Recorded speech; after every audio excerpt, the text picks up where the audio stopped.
Hello students, now we'll solve the sixth question of exercise 3.5, and in this question we have to find the prime factors of this number, then arrange them in ascending order, and then we have to find the relation between any two consecutive prime factors.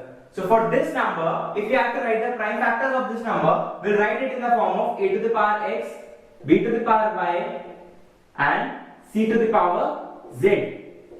We'll multiply these and then we'll write where a, b and c are the prime factors of this number. So we'll do the factors first, means the prime factors by the prime factorization method. So first of all we'll check for 2, it cannot be divisible by 2. Then for 3, 7 plus 3 is 10 and 10 plus 9 is 19. So it cannot be divisible by 3.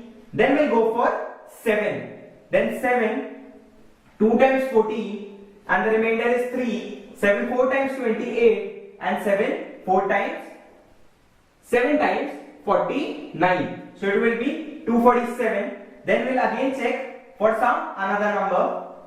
Then it cannot be divisible by 3. Then we'll go for 11. Sum of odd digits is 9. Even is 4. It cannot be divisible by 11. Now we'll check for 13. 13, 1 time 13 and the remainder is 117 and 13 9 times. So 13, 19 times and 19 1 times.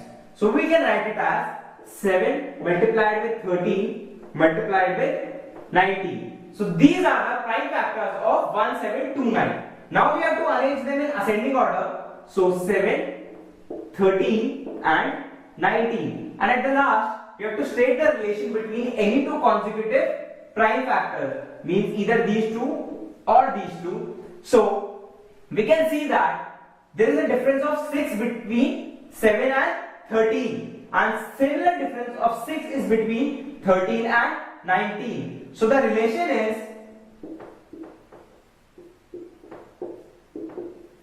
difference between 7 and 13 is equals to difference between 13 and 19, which is equals to 6.